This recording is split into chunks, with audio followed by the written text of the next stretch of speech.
आदाब नाजरीन, आप देख रहे हैं क्यूके ट्रांसम्यूटेशन न्यूज़। मैं अजीम अहमद अब्बास आपका इस्तकबाल करता हूं। नाजरीन, हम आपको बता दें कि साइबराबाद पुलिस की एक और काबिल सताइश कार्रवाई। सिर्फ 30 दिनों में 310 गुमशुदा और चोरीशुदा मोबाइल फ़ोन्स बरामद किए गए, जिनकी मजमूई मालियत तकरीबन 95 लाख रुपए बताई जा रही है। डीसीपी क्राइम LC नायक ने तफसीलात बयान की कि CCS माधोपुर ने 80, बालानगर ने 65, मेरचल, राजेंद्र नगर और शमशाबाद ने 55 फ़ोन्स बाजियाब किए हैं। नाजरीन, मुतासरा शहरियों ने पुलिस की बरवक्त और मौसर कार्रवाई पर खुशी का इजहार करते हुए उनका शुक्रिया अदा किया। नाजरीन, ऐसे जराइम पेशा अनासिर के लिए ये एक वाज़ेह पैगाम है कि कानून की गिरफ्त से बचना अब नामुमकिन है। चोरी जैसे बुज़दिलाना अफ़आल मुआशरे में बेचैनी फैलाते हैं, लेकिन खुश आइंदा बात यह है कि हमारी पुलिस फोर्स हर लम्हा मुस्तैद है ताकि अवाम का एतमाद बहाल रहे। नाजरीन, आप दीजिए इजाज़त, देखते रहें क्यूके ट्रांसम्यूटेशन। लाइक, शेयर, सब्सक्राइब करना ना भूलें। ఒకటి మనం ఏమవుతుందంటే మామూలుగా మనకు సెల్ మనం పోతుంటే ఒక సెల్ దొరుకుతుంది, మనం ఎక్కడ ఒక స్ట్రీట్ మీద మామూలుగా రోడ్ మీద దొరుకుతుంది.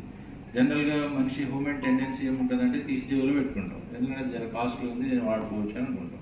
కానీ అతనికి ఈ టెక్నాలజీ ఉంది, దీన్ని ఇట్లా పట్టుకుంటారు అని చెప్పేసి తెలియదు. ఇప్పుడు మేము మీ ఫోన్ని ఎట్లా ట్రాక్ చేసినాం అనమాట. ట్రాక్ చేయడం వల్ల అతను ఏం చేశాడంటే మీ సిమ్ తీసేసి ఈ సెల్ ఫోన్లో వేరే సిమ్ పెట్టి యూజ్ చేసుకుంటున్నాడు. సో యూజ్ చేసుకున్నప్పుడు మనకు ఆ సెల్ ఫోన్ మన ఏదైతే పోగొట్టుకున్నా IMEI నెంబర్లో ఫలానా సెల్ వాడుతుందని చెప్పేసి అన్నప్పుడు మనం అతనికి ఫోన్ చేస్తాం. సో ఇప్పుడు మీరే ఉన్నారనుకోండి, ఆ ఫోన్ మీరే తీసుకున్నారు, పోలీసులకు మీకు ఫోన్ వస్తుంది. ఫోన్ రాగానే మీరు జనరల్గా భయపడతారు, సార్ ఏమో సార్ ఇది కాదు సార్, నాది కాదు సార్ అని అంటాడు. అన్నప్పుడు ఆయనకు ఆటోమేటిక్గా సైకాలజీ తెలిసిపోదు, అబ్బా ఇదేదో ఉందిరా పోయి ఇదేదో దొరికిపోయినట్టుంది అని అనుకుంటాడు.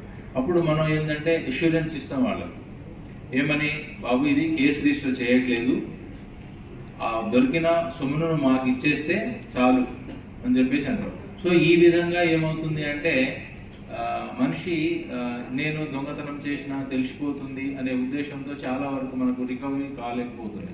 సో వాళ్ళు ఏం చేస్తారు, కొంతమంది షాపులో అమ్మేస్తారు, ఇది నా పర్సనల్ నెంబర్ అని చెప్పి అమ్మేస్తారు, పర్సనల్ నాకు డబ్బులు ఉన్నాయని చాలా చీప్గా అమ్మేస్తారు. తర్వాత మేము ట్రాక్ చేసినప్పుడు అది ఆ షాప్ దగ్గర దొరుకుతుంది. అప్పుడు షాప్ దగ్గర దొరికినప్పుడు ఆటోమేటిక్గా వాడు లాస్ అవుతాడు కదా, సార్ నేను డబ్బులు ఇచ్చిన, 4,000 ఇచ్చిన, 5,000 ఇచ్చిన, 10,000 ఇచ్చిన అని చెప్పి అనుకుంటాడు. సో ఇది ఒకటి మనకు ఛాలెంజ్ ఉన్నది సొసైటీలో. అది ఏమవుతుందంటే విక్టిమ్స్ మనకు హ్యాపీగా ఉంటుంది, కాకపోతే మీరు వీడు నా సెల్ ఫోన్ని ఏం చేశాడో, ఎక్కడెక్కడ యూజ్ చేశాడో అని చెప్పేసి మనకు ఒకసారి ఒక వస్తువు పోయిన తర్వాత వాడు ఖరాబ్ చేసినాడనే ఒకటి మైండ్లో ఇది ఉంటుంది. కాబట్టి పోయిన తర్వాత ఏం చేయాలనేది ఇప్పుడు ACP గారు చెప్పారు. తర్వాత దొరికిన తర్వాత ఎట్లా ఉంటుందనేది అది కూడా మీరు చెప్పాలి. సో మీడియా మిత్రులు కూడా చెప్పేది ఏంటంటే, ఇప్పుడు పోయిన తర్వాత ఇవ్వచ్చు ఆయన, ఎందుకంటే అతని వస్తువు కూడా పోయినప్పుడు అతనికి కూడా ఫీలింగ్ ఉంటుంది కదా, నా వస్తువు పోయింది, ఇంత కాస్ట్లీ పెట్టి కొన్నాను, ఎవరైనా గిఫ్ట్ ఇవ్వచ్చు, లేకపోతే అతనే సేవ్ చేసిన డబ్బుతో చాలా కాస్ట్లీ ఐటమ్ కాబట్టి ఇవన్నీ కొద్దిగా ఆర్థికతో ముడిపడి ఉంటాయి కాబట్టి కొద్దిగా సమస్యలు ఉంటాయి. కాబట్టి మీరు ఫోన్లను జాగ్రత్తగా చేసుకోవాలంటే ఈ మామూలుగా రొటీన్గా మేము ఎప్పుడు చెప్తూనే ఉంటాం.